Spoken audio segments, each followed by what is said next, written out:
চলতি মাসে ৫ ম্যাচের টি-২০ সিরিজ খেলতে পাকিস্তান সফরে যাওয়ার কথা রয়েছে বাংলাদেশ ক্রিকেট দলের।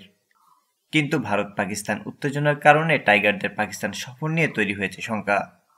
পাকিস্তানের রাওয়ালপিন্ডি স্টেডিয়াম এলাকায় ড্রোন হামলা চালিয়েছে ভারত।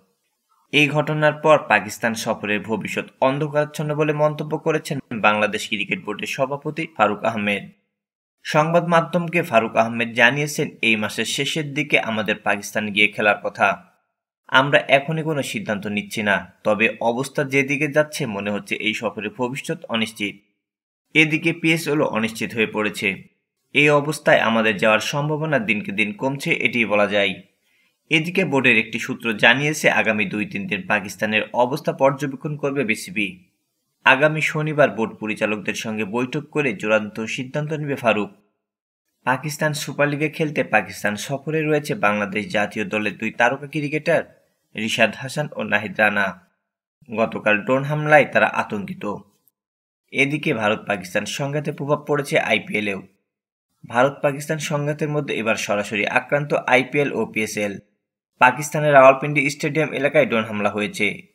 এই স্টেডিয়ামেই খেলা হওয়ার কথা ছিল, তবে ম্যাচটি স্থগিত করা হয়েছে। অপরদিকে ধর্মশালায় মুখোমুখি হওয়ার কথা ছিল পাঞ্জাব কিংস ও দিল্লি ক্যাপিটালস। এই ম্যাচটি সূচি অনুযায়ী চলবে জানানো হলেও ১১ মে নির্ধারিত পাঞ্জাব ও মুম্বাই ইন্ডিয়ান্স ম্যাচটি সরিয়ে নেওয়া হয়েছে।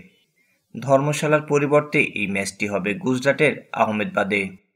ভারত নিয়ন্ত্রিত জম্মু কাশ্মীর ও পাঞ্জাব প্রদেশের বিভিন্ন এলাকায় পাকিস্তান ক্ষেপণাস্ত্র ও ড্রোন হামলা চালিয়েছে বলে দাবি করা হচ্ছে।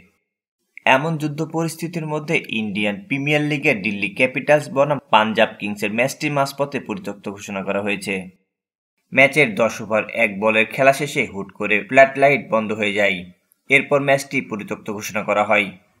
নিরাপত্তার সংখ্যায় স্টেডিয়াম খালি করতে বলেছে আইপিএল কর্তৃপক্ষ, তাই ম্যাচটি পরিত্যক্ত ঘোষণা করে দেওয়া হয়েছে।